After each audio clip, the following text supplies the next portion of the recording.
This is The Wheelhouse. I'm John Dankosky. Join our conversation at WNPR.org/The Wheelhouse. You can find us on Facebook and Twitter at WNPR Wheelhouse.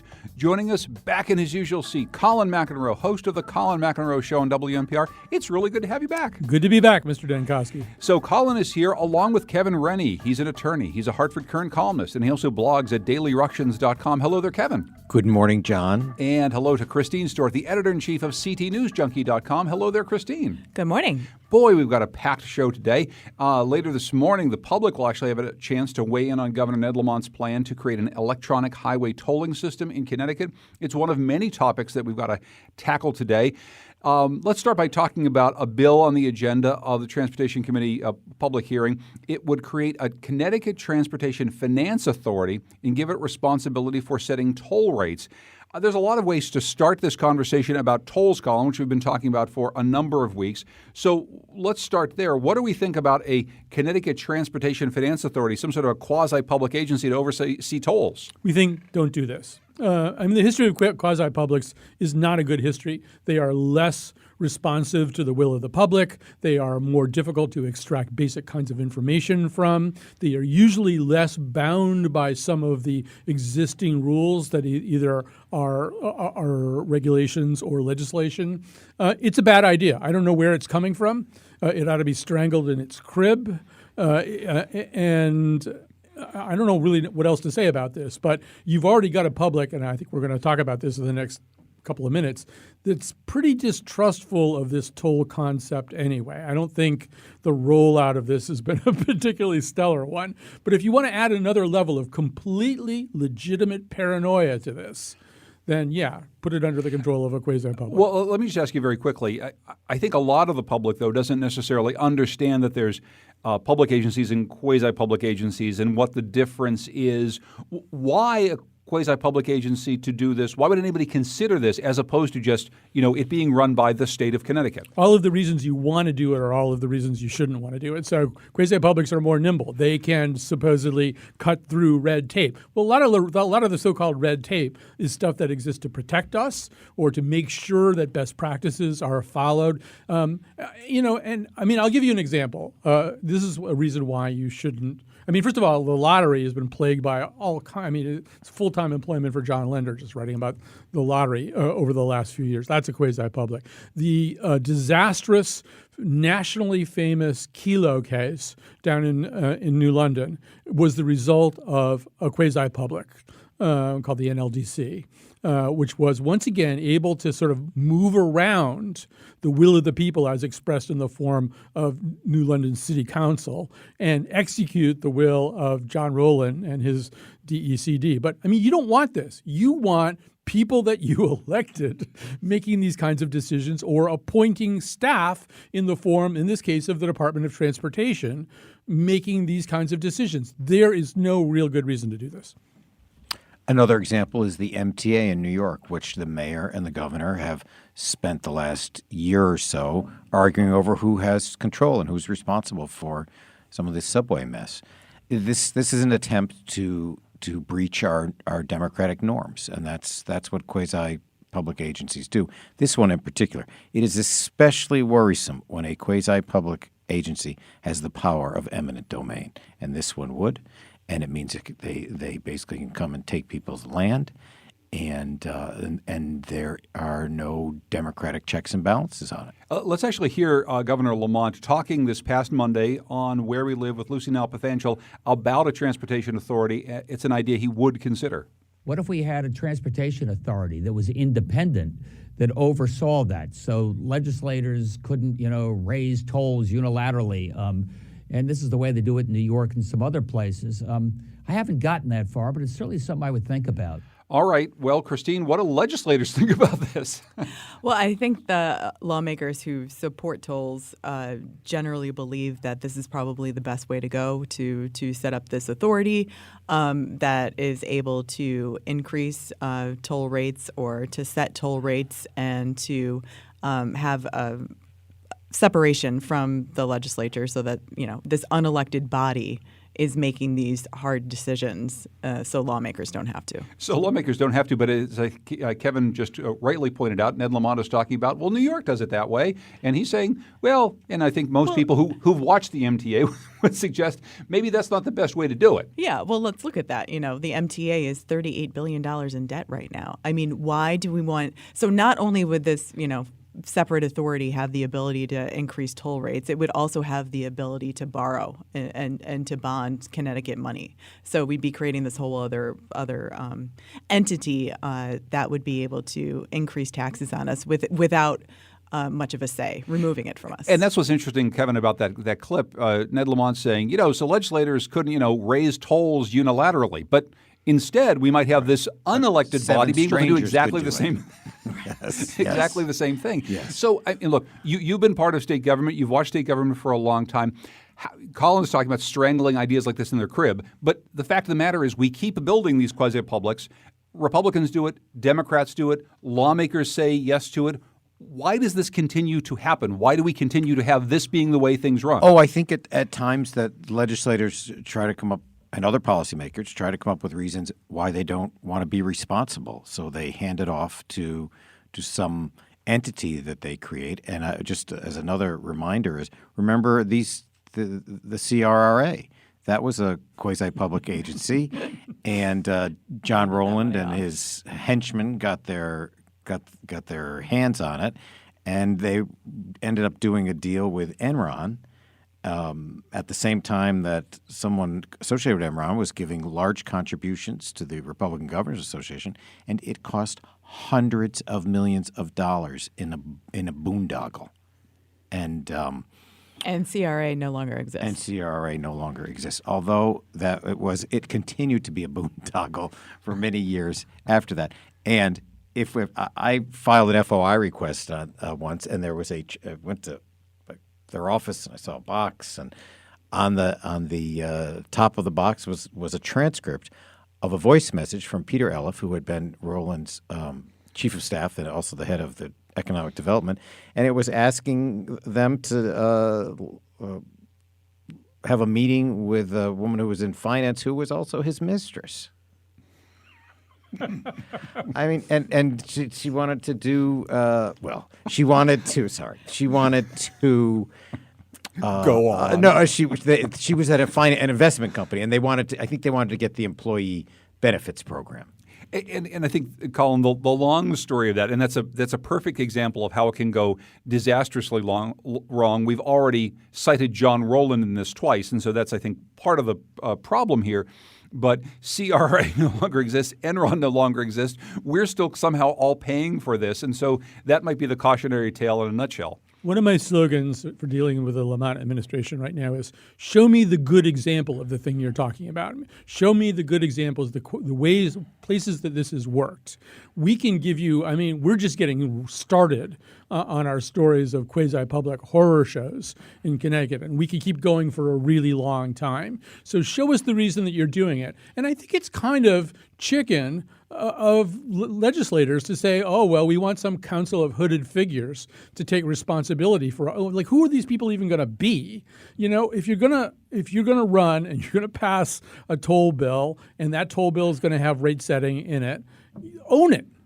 Do it. That's what you ran for. You're so proud. You're so proud of this idea of tolls. Well, unfurl your flag. So I think one of the arguments in favor of the finance authority is that it would be the public-private partnership that would leverage the private dollars, and we could actually pave our roads for less than we currently pave them through that private investment. Well, let's actually hear. This is clip number 3 here, Kion, if you would. This has to do specifically with the public-private partnership model. Well, we're certainly, Lucy, going to look at public-private partnerships and ways that we can upgrade our transportation the most economical way possible. I'm not really interested in selling off our public infrastructure. That doesn't seem to make the most sense to me. But working collaboratively with the private sector, that's something I would look at. So this is something, Christine, we have heard from politicians a lot. We heard it on the campaign trail. We heard it from Republicans, from Democrats. Best as you can explain to listeners when someone says, well, we've got a problem like roads and we've got to figure out a way to pay for them, and we want to leverage public-private partnerships. What the hell are they talking about? Like, what specifically would that mean? That means that you have to have a revenue stream. So basically, you're going to get private money in advance. You're going to have a revenue stream, and they're going to get that revenue stream once you realize it. Where does the private money come from? What is the interest the private company has in giving money to the state for the thing the state is going to do? Right. Well, I mean, they're going to be getting a better return on their investment. So that would be the reason why they would do it. Our infrastructure programs, we already have a tremendous public-private arrangement because the people who build those roads and bridges are private companies. So there's Right. plenty of private involvement now. And before we get off this topic, I'm sorry I have to Please. shift into. I hope today when the governor speaks to the appears before the legislative committee that someone will ask him, why are you rating the transportation fund for $1 billion in the next several years when that's what you ran against doing? That's what he's criticized previous governors for doing. And that's what he's doing by taking the motor vehicle sales tax revenues and putting them into the general fund instead of into the transportation fund. So he's not necessarily rating it in the traditional sense. He's freezing revenue that the bipartisan group of lawmakers agreed to put in this fund. He did stop $250 million of general obligation bonds from going in there. He can't take the 8. So it was like the reverse. Well, he can't take the 8% that is already going in there because of the constitutional lockbox. Right.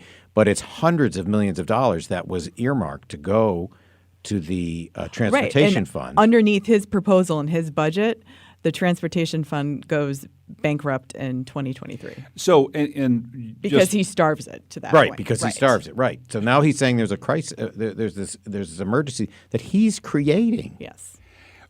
I love the way Christine put it. This isn't the traditional way we raid the fund, which is just sort of taking things out and putting them into the general fund whenever we need them, Colin. But maybe, again, for listeners who are just trying to catch up with this, we did hear, not just from Ned Lamont, but we certainly heard from Dan Malloy for years as he was trying to get a constitutional lockbox passed, that what we need to do is find ways to fund transportation infrastructure improvements, put it into some sort of box so the legislature or the governor can't take that and use it for something else. And that's why we might need to raise tolls and put that money into a box. And now we're saying already at the start of this, we're taking money and using it for something else. Right. So, I mean, we could spend 5 shows on public-private partnerships because there are a lot of different kinds of them. But one of the things that should worry you right away, for example, one thing that should worry you right away is there's a Lamont initiative to rewrite the old Malloy bill on public-private partnerships. I will call your attention to one detail. I believe the old Malloy law caps a public-private partnership at 50 years. They would like to be able to go longer than that. So, in other words, just to sort of put this in a concrete or perhaps asphalt example, imagine that we did securitize our tolls. A company, some kind of consortium comes to us. Here's $4 billion up front. Here you go. Here's $4 billion. Do whatever you're going to do with this. But we need to run your toll rolls for 75 years. They're looking to change the legislation so they could go 75 years on a deal like that. And as has been suggested here, obviously private consortiums don't do things that they don't think they can make a lot of money off of. So they're not going to do it unless that's the case. I want to say one more thing really quickly, just to what Kevin and Christine are talking about. The thing that also scares me about these securitization proposals, where you get a lot of cash up front, we need a lot of cash up front for 2 particular reasons. One of them are the pension cliffs, and then the other one is our transportation system is falling apart. It's just decrepit. The problem is the pension one is kind of the guys who are coming with a baseball bat to hit you in the legs, whereas the transportation one is a little bit more of a kind of a long-term thing. The bridge might collapse, but it might not. It might not. So if somebody gives you $4 billion up front, there's going to be a huge temptation to use that to address the pension crisis. The problem is, if it's coming from any kind of transportation-related project, you have just bled all of the money that would have come from that particular stream, and none of it's going to go to fix the system. Well, and the problem is if you don't keep up with the maintenance on these roads and bridges, the cost of doing them is only going to exponentially increase. So if we do not spend $2 billion, it's $2 billion the DOT says that we need to spend in order to just have the state of good repair to maintain. If we're not going to spend that, then we're going to fall behind. Well, and that brings it back to Colin's point. If indeed there's this pension cliff, the money that we have to find right now, and we got to find it no matter what, you're suggesting that there's a cliff for the transportation too. It may not look like as steep a cliff, but we have to fix these roads and bridges or else. Right, exactly. I mean, we have 332 structurally deficient bridges in the state of Connecticut. They're going to fall down. We're going to have an incident like there was in Minnesota. It's going to happen. And Kevin, this is why I was asking Christine though about the problem with the public-private partnership that many of I'm thinking about alternative ways to drive to my office. that many of us see if let's say you take $4 billion from a company. It's pretty clear that they know what they're doing and they know that what they're going to get out of the state. Is it your view that the state would get a better deal out of that? Not necessarily. Or that the private company would get the better deal out of that? I mean, look, they're in this. They would certainly profit if they have done their numbers right. They certainly would profit from it. And but I don't know why. I'm not sure why that is a better system than what we have now. What it ends up doing is people are still going to have to pay in some way that is the motoring public is going to have to pay for these projects in some manner. And I guess it's if you can show how this is more efficient, well, then you might be able to persuade the public. Let's just get red light cameras on every stop sign. I do think Christine raises an important point, and I wonder why the governor has not done this. He needs to explain exactly what the condition of some of these roads and bridges is. Explain. Give us some details of what it is we should be concerned about and why we need to make these changes. Well, and I think that anybody who goes to the Capitol today to testify against tolls needs to take the time to go step out behind the Legislative Office Building garage and look at all of the white X's over the Hartford Viaduct where there is crumbling concrete. Which you can literally see from the Capitol. You can literally see that from the Capitol. But before we take a break, there's a lot more we want to talk to. I'll bring this up to you, Colin. So people are tweeting us. Among the people tweeting at us who don't seem to agree with maybe the take we have, Rick Green from the Hartford Courant. Oh, please. Journalists on Wheelhouse are shocked at the prospect of creating a public authority for transportation. Where's the evidence that the General Assembly would do a better job of managing transportation? And I believe the second tweet we have is from Roy Occhiogrosso. We have an airport authority and a port authority, Colin. Should they be strangled as well? No, if you can point to things that are working pretty well, and probably the airport authority is a halfway decent example. Fine, but we have we could debate that one. First of all, let me just address what Rick had said. Show us the example that a quasi-public could do better. I mean, he's saying show us the example that the legislature and presumably the Department of Transportation. We have a Department of Transportation. It's supposed to do stuff like this. And basically what government is saying in this situation is, you know what? We don't feel like doing it that way. We'd like to have a council of hooded people do it, and so let's form that. And I think that's these people so hostile to our democratic institutions? I don't understand. Well, and I think, Christine, it gets back to something we talk about during elections a lot. It's making an argument for why government matters at all. If you're running for an office and you say, I'm going to do something for you, and that's why I want to take on the job of being part of government, offloading any part of that job seems to suggest that government might not be all that important anyway. If government can just be formed in order to put together little businesses that will run parts of our lives, it makes an argument, I think, that a lot of Democrats probably don't want to hear, which is government, it doesn't really do all that much for us. Well, and this is a state that doesn't allow for initiative and referendum. So already this is a state that says I do not want to give this power away of these elected officials to voters. We're talking with Christine Stewart from ctnewsjunkie.com, Kevin Rennie from dailyructions.com and the Hartford Courant, Colin McEnroe from the Colin McEnroe Show on WNPR. When we come back, we're going to talk about Ned Lamont's choice for a DECD commissioner. If you think Colin's loaded for bear already, well, we're going to talk about that. And we're also going to talk about being loaded for bear, actually talking about bear hunts in the state once again in the Wheelhouse.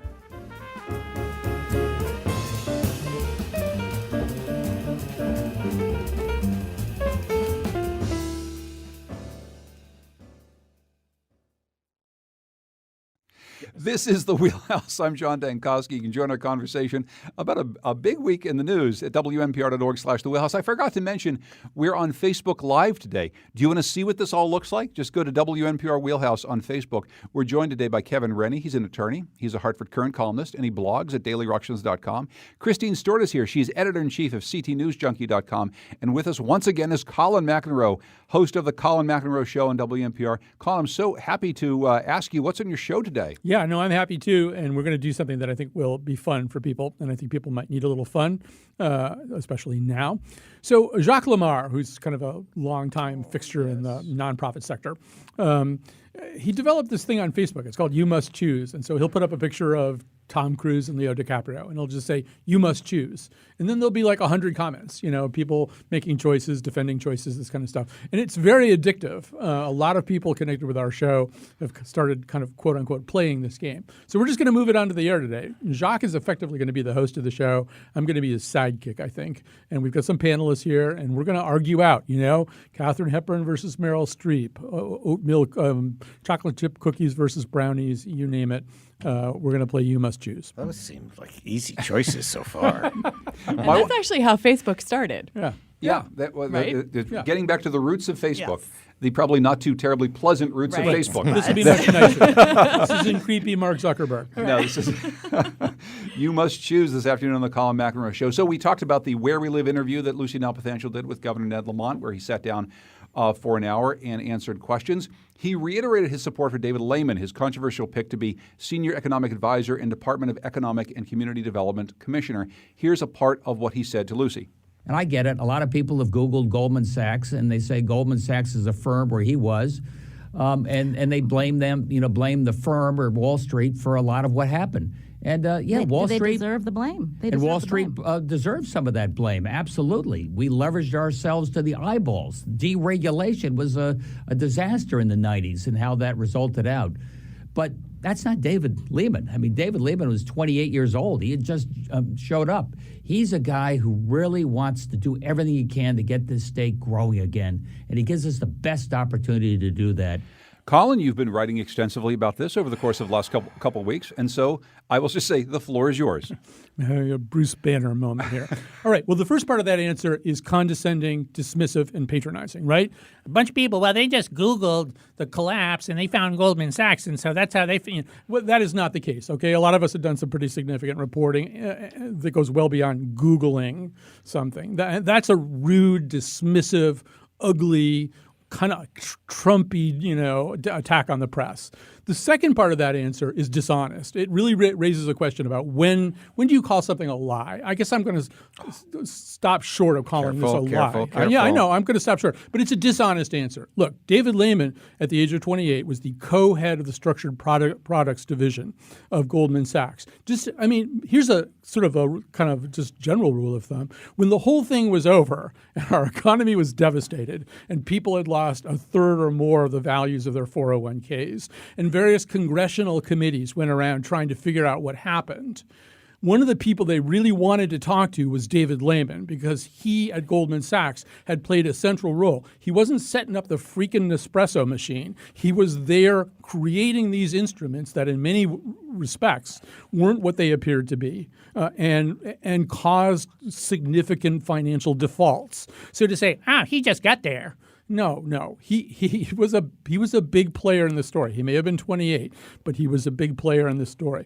I'll just say one other thing, because I know these guys want to talk about this too. But so I also quickly want to point out, as far as I can tell, looking at the Greenwich voter rolls, he's also a Republican from as many years as I can find, registered Republican. Interesting to know why Ned felt like he couldn't find a Democrat to staff the key economic role in his administration. But the new argument about Lehman is that after that time, he played a role somehow in economic development, that the projects that he was involved with on behalf of Goldman Sachs represented significant kinds of economic development which produced a public good. Now, they have to make that argument because he has no record of public service whatsoever. This is another one of these Stefanowski kind of guys who just, as far as I can tell, never done anything. This like is that. now a Lamont guy. Yeah, I know. I know. But the criticism of Stefanowski was he had no public involvement whatsoever. I would say the same thing about David Lehman. I can't see any indication that he did this. Presumably, now the Lamont administration should be able to provide us, and several of us have asked for this, with examples of municipalities or states where David Lehman came in and did something that was so terrific that it represented positive economic development, and you now have a grateful state or municipality. We've been asking for this as a specific example. Give us 3, 4, 5 examples of this. None have been forthcoming so far. Kevin? I think he raises excellent points. And one of the problems with with politics and then government in Connecticut is that it has not really been a festival of ideas for a long time.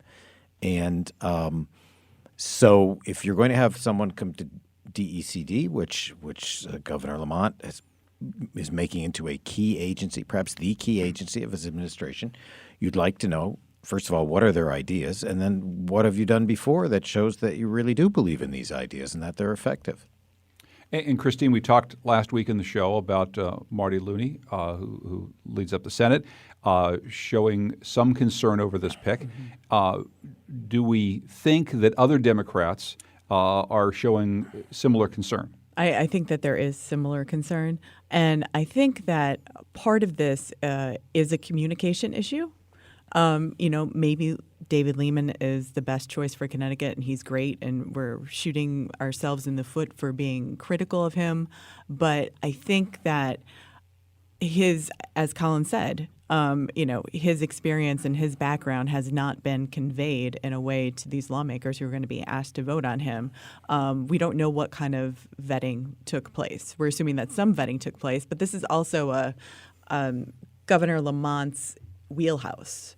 And so I don't know how much, so to speak. Right. So I don't know how much Governor Lamont is actually conveying with his communication staff and his advisors as to how specifically to defend David Lehman. I just want to say one other thing about this, which is from the point of view of just naked politics, this is a disaster. I mean, Ned Lamont has put himself in a position where he's essentially having to defend the people and institutions that did, in fact, compromise our economy in the Great Recession. This is not a popular position to be in. Now, I would admire him taking an unpopular position if he was standing on principle. I can't figure out what principle he's standing on, so it really looks like, kind of rhetorically and politically, a real blunder to put yourself in that corner, and I don't know how you get out of it. Also, I don't know that it's somehow a reason to ignore this because he was 28 years old 10 years ago. Or No. I mean, it's just excuse me, but there were plenty of young cowboys who had all sorts of power to make a mess. Look, in those days. there is a way to defend him. If Ned had said, look, they made him head of this or co-head of this big division, and they made him into a fall guy. They had to get out of this situation. They had to unload some toxic assets, and they made him into a fall guy, and his fingerprints wound up all over this. But that's not really who he is. And if you look at what he's done from 2009 to the present, he's a different guy. But that is not the argument that's being made right now. I was just going to say, Christine, but I'll also say that I don't know that if that's the story that you want to tell, that this young guy was made a fall guy for a bigger problem that Goldman Sachs had or a bigger problem that Wall Street had, and that he gets dragged down in front of congressional committees, that's necessary. Of all the people we could choose for this very important job, that if that was the fact pattern, that we'd still want to put him in this very important job and drag him through the mud again. Well, lawmakers seem to actually want him to be going into public service as some sort of penance for, what he has done in his past. They wanted that to kind of be the narrative that, he's looking to redeem himself for all of these wrongs he made. Well, maybe he can get Saul on the road to Tarsus. Yeah. Let's turn to something that's even more Not fun. buying it. We're going to talk about whether or not Democrats at the state legislature are going to be able to do anything about regionalization, specifically regionalization of state school districts. During the aforementioned Where We Live interview, Governor Lamont emphasized that no town would be forced into school consolidations. We have a lot of very small school districts that spend maybe 50% more per pupil than other towns because of just what you said. They have a lot of overhead spread across very few students. So I would like to give them incentives to do things that bring down costs for everybody. But at the end of the day, if they want to have one superintendent for that one school, God bless them. They're allowed to do that. Nothing will change. Kevin, what do you see in what we've heard so far about the plans for school consolidation this time around? There's this battle over whether or not we need to force districts together because districts on their own some districts aren't going to force themselves together. We have seen in rural parts of our state already an awful lot of sharing and consolidation of services because they need to. What do you see in this plan so far? Well, I just see that demographics are going to force this issue. We have a well, I don't want to say crisis because that's overused, but boy, we have some real challenges for school age children in filling our schools over the next decade or so. And when you just see the numbers town by town, there's not going to be any choice. There's just these schools are not going to have enough children to keep the school operating, and towns are going to have to realize this. You look at the Hebron, Andover, and Marlboro Regional High School, for instance. It's a great school. Tucker Ives. That's right. Tucker Ives, that's proud That's all product. you need to say about Ram. Tucker Ives.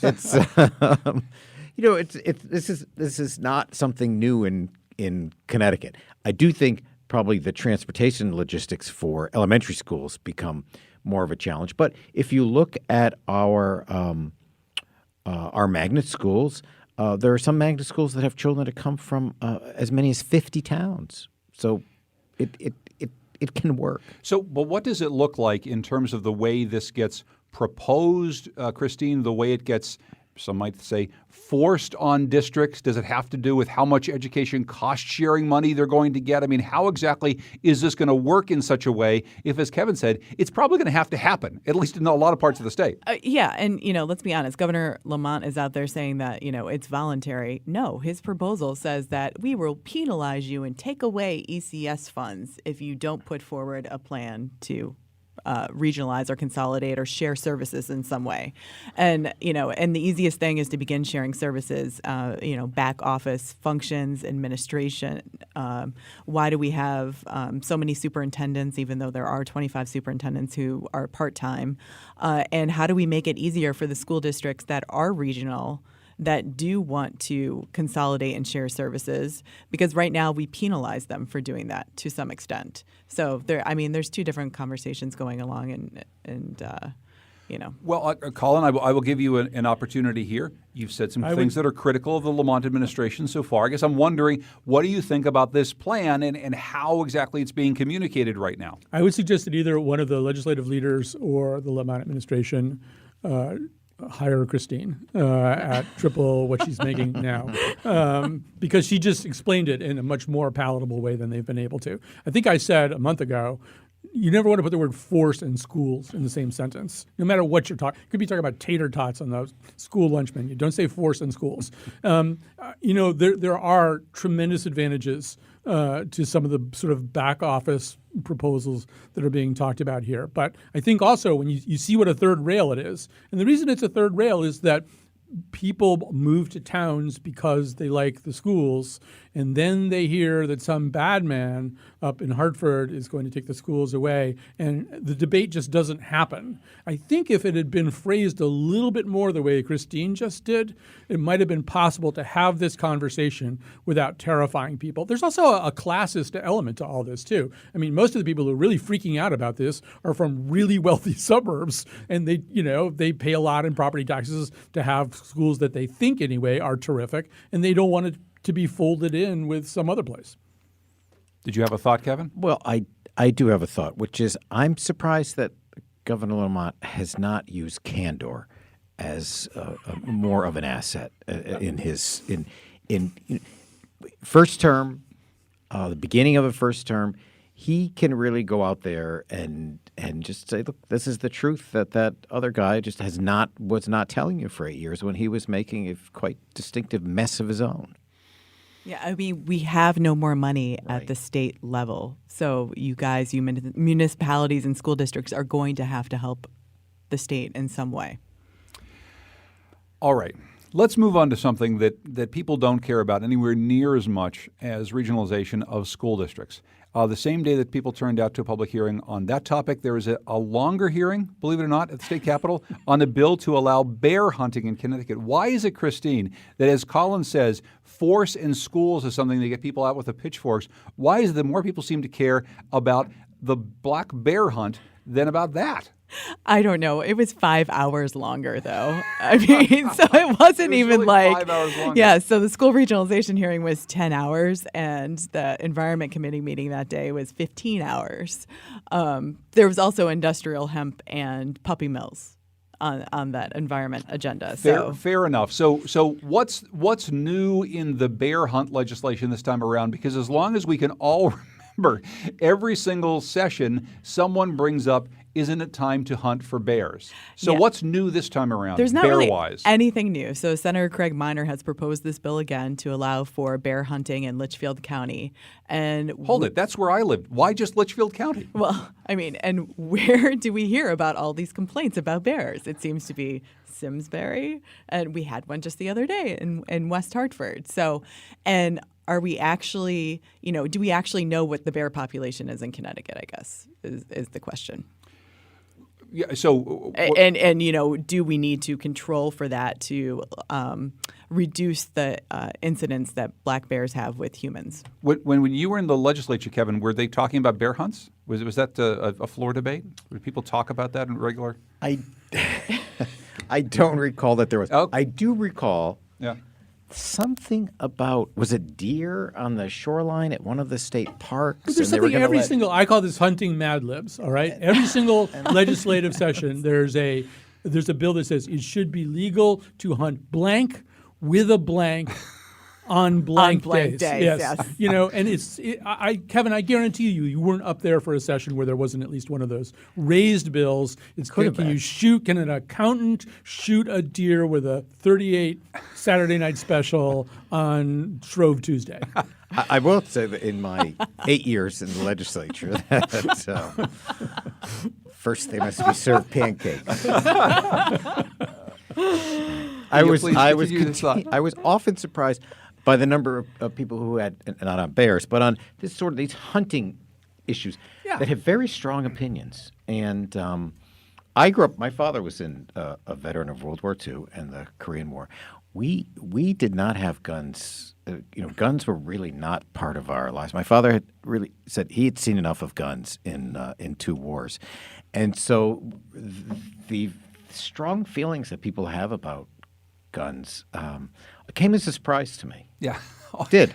I will say, as we talk about the bear debate once again, who knows if this is something that goes anyplace. As Christine said, we don't really probably know enough about the population and whether or not it's a population like the deer population that has gotten so out of control that it's something that needs to be controlled for. I'll just quickly tell an anecdote that I know a guy who once took a very long trip, a drive up to Newfoundland with some people, and they went on a bear hunt.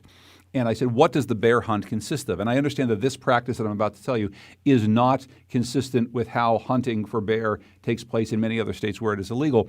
But essentially what they did is they put out a can, like a garbage can full of food in an open field. And they wait in a tree until a bear comes to go eat the food. It's in Newfoundland, so there's more bears than people. And the bear comes, and then they shoot the bear, and they drag it all the way back from Newfoundland in pieces, and they put it in their freezer, and they eat it for a year. And I'll leave it there. That's what a bear hunt, I think, looks like in an awful lot of parts of the world, including very civilized Canada. Well, I want to quickly say two things. Yes. This is something I'm writing about in my column this week. One of them is, let me take a note. At a certain point, another thing that we're all familiar with here on the panel is that, like at 11 o'clock at night, on the last night of the session, some bleary-eyed legislator, I'm actually thinking specifically of Andy Fleischman, will stumble out of the Hall of House and go, look, I think I'm going to get the money for early childhood education as long as I support the bill where you can stab a deer with an ice pick in its eye or something. And you go like, God, Andy, you've just lost your mind. They've gotten to you. So these bills also get traded out near the end because people really want them. Yeah, one year it was glass eels. Yeah, that's right? what I thought. Don't even start. President The other Kennedy thing is, said it will be a sport when the deer have guns too. Right. This is going to end badly. Yeah. Though. I will say this: the bears are now in heavily populated suburban areas. Yes. We shouldn't make light of that fact. A few Halloweens ago, I was pulling up the driveway to my house, and there were these two kids in these terrific bear costumes, except they turned out to be bears. And then they ran through our backyard. Well, we live about 2.5 blocks from the governor's mansion, where they hand out a lot of candy out there. So bears are going towards little people making high-pitched noises, holding bags of food. And so I'm calling the cops and panicking and no little kids got eaten. But I mean, that's where this is going at some point. If we wait long enough and don't do something to control the population, either the non-lethal stuff that the Friends of Animals like, or killing the bears, we're going to have a tragedy at some point. I will just say we've gotten a couple tweets from Allie, who's saying we've got studies on population, one conducted by PhDs who work for DEEP, another by PhDs at UConn. Hopefully there's enough information about that. And to Colin's point, there is a problem in a lot of suburban and urban areas now about bears. So again, we're not making light of this, but once again, we are a little bit in the sense that we talk about bear hunting more than we talk about schools and regionalization. When we come back, maybe we'll talk about Eddie Perez getting into the mayor's race in Hartford, and then we'll also have some feats of strength and some airing of grievances at the end of our wheelhouse. That's coming up right after this.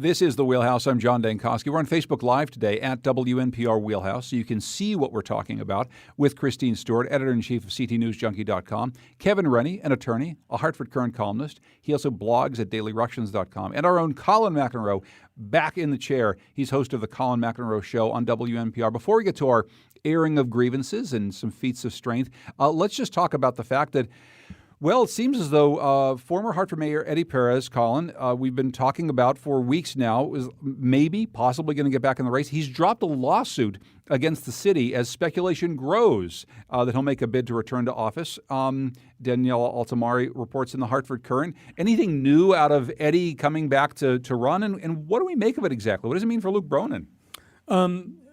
I would say that, first of all, what it starts to look like is a multi-candidate field, and then you have to sort of, if you want to sort of handicap multi-candidate fields, typically you favor the incumbent in that situation, right? If there's 4 or 5 candidates, the incumbent has an advantage because the rest of them are all fighting as challengers.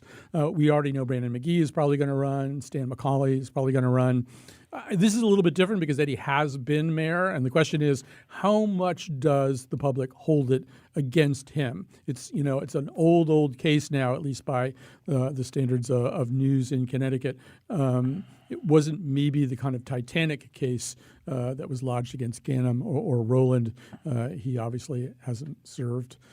So how big a difference is it going to make? I don't know. I might have one last thing to say about it, but I'd rather kick it over to the panelists. Yeah, I don't know. I'll go to you next, Kevin. I mean, we've as Colin has suggested, we've certainly had our share of politicians in Connecticut getting back into the public sphere after a corruption scandal. What do we make of Eddie Perez doing it? Well, he must have a very good Tremont poll result, but I hope he's not. I hope he's not relying on that.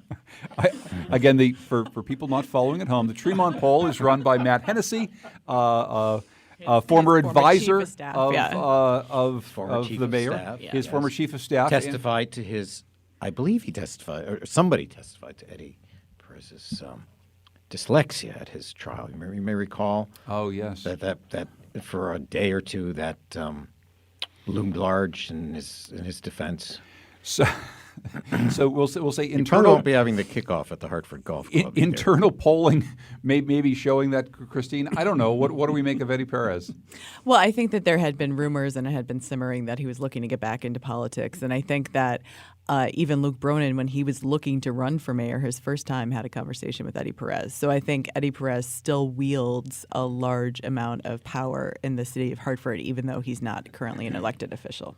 And I think Brandon McGee has gotten off to a stumbling start, which has encouraged others, probably encouraging others to think that they could emerge as the primary challenger to Luke Bronin. I think what may have to happen is that others may need to fall off, and one challenger emerge. Colin, your last thought on this? My last thought about this is a sort of a physician heal thyself thing. You know, if in fact it's troubling to us as journalists that somebody like Eddie would get another chance to run for mayor, we should look at how the media handles people like this, and we should stop. Not us here in the room, but the media should stop showcasing these people. Joe Ganim, who is in a re-election bid right now, is somehow or other part of the quote-unquote critically acclaimed duo of pundits on WFSB's Face the State. Why is Joe Ganim the person that they have picked? He works with David Stemmerman at big events as a news analyst. Well, why would you pick Joe Ganim, somebody who really did do a substantial amount of time in prison for political corruption? Why isn't Neil O'Leary or Tony Harp your pundit there? Well, because it's sexier, I think, to have the guy with the criminal past. Of course, my former employer WTIC put John Rowland on the air to talk about how to be a better governor and what was wrong with the way people were governing, and to do all kinds of chicanery connected to one of the campaigns he was Lisa working Wilson for. Foley, Yeah, with and Lisa to Wilson give Foley. out one of her opponent's cell phone numbers and to criticize him. So stop doing that. While You being want to have paid. good, clean government in the state. Stop pretending that dirty politicians are toys that you can exhibit in your little playland. All right. That may have sounded like Colin's grievance, but he might even have something else to say later on. But we're going to go to grievances or feats of strength. Christine, what do you have? I have a grievance, Oh, boy. and my grievance is with the Connecticut General Assembly and the heads of their committees, and holding this vote open until 4 o'clock, and then running away and going home and not posting a vote by a committee is just wholly unacceptable. Thank you for raising that. Kevin? Well, feats of strength. This weekend, Tracy Morgan is coming to Manchester at the Funny Bone, and Gilbert Gottfried is going to be in Windsor Locks. And I think Greater Hartford has a very vigorous comedy scene, and we should be happy about that. It's good news. It's good news and something to those celebrate. are two big names, and we're becoming an important stop on the comedy circuit, and I think it's great. Your grievance? Well, it's sort of a grievance. Listen to the Dropout podcast about Elizabeth Holmes and Theranos scandal, and she's. And if you want to worry, you want to think that 28-year-olds at Goldman Sachs couldn't do terrible things. She's a young woman who was a con artist of the highest order. She's got an HBO. There's an HBO documentary coming out too. Well, Yeah, this is you go. by ABC News, the podcast. the and it's Dropout fascinating. podcast. Okay, so this is it's both a recommendation Yes. and a And we grievance. are aggrieved. Colin? My feat of strength goes to Jason Steiber. He is still in court fighting a $300 traffic ticket that he received last April. He is the guy who claims that he was ticketed for talking on his cell phone when he was really eating McDonald's hash browns that look a lot like a cell phone. And he has now paid $1,000 so far to fight his $300 ticket. Yeah, I like that. I mean, I know he's wasting a lot of time that probably could be used for more important judiciary concerns, but I like a guy who stands stands up for his right to eat his hash browns. However he likes. I'm going to end with a feat of strength, too. Perhaps if you've been listening to NPR throughout this week, you've likely heard parts of a series by Rebecca Hersher and Robert Benincasa about how federal disaster money favors rich over poor and whites over blacks. It's a big investigation into how money that we all spend to help people rebuild their lives and sometimes their homes after a natural disaster inevitably goes to the people who need it the least.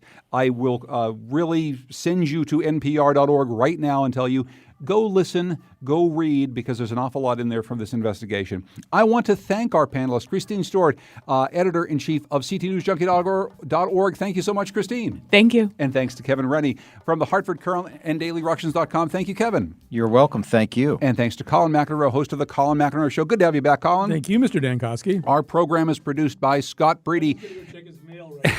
And thanks to everyone who helps us to produce The Wheelhouse.